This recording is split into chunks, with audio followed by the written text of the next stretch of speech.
আজ বানাবো বাগানের একদম টাটকা তাজা পুঁই পাতা দিয়ে পকোড়া কিংবা বড়াও বলতে পারো। তো বন্ধুরা, পুঁই পাতার বড়া বানানোর জন্য আধা ঘন্টা আগে আমি মোটামুটি 50 থেকে 60 গ্রাম মুসুরির ডাল ভিজিয়ে রেখেছিলাম। সেই মুসুরির ডালটাই ধুয়ে একটা মিক্সি জারের মধ্যে নিয়ে নিলাম। সাথে কয়েক কোয়া রসুন, কয়েকটা কাঁচা লঙ্কা আর স্বাদ অনুসারে লবণ দিয়ে এটাকে ব্লেন্ড করে নেবো।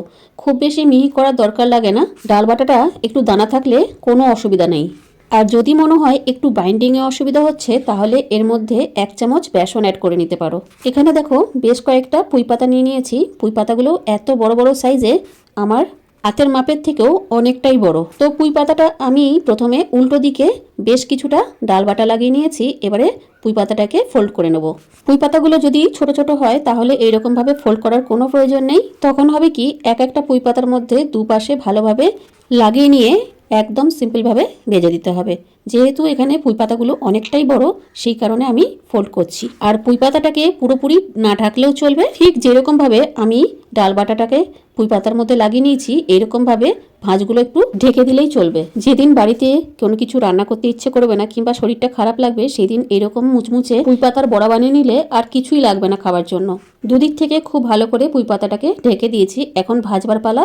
এখানে দেখো বেশ কিছুটা তেল গরম করে নিয়েছি। এখন প্রত্যেকটা পুঁই পাতার বড়াকে ডিপ ফ্রাই করতে হবে। তার জন্য তেলটা অবশ্যই ভালোভাবে গরম থাকতে হবে। বড়াগুলোকে খুব ভালো করে দু পিঠে একদম লাল লাল করে ভেজে নিতে হবে। এই সময় গ্যাসের ফ্লেম থাকবে একদম মিডিয়াম। ততক্ষণ আরও একটা পুঁই পাতা রেডি করে নিচ্ছি।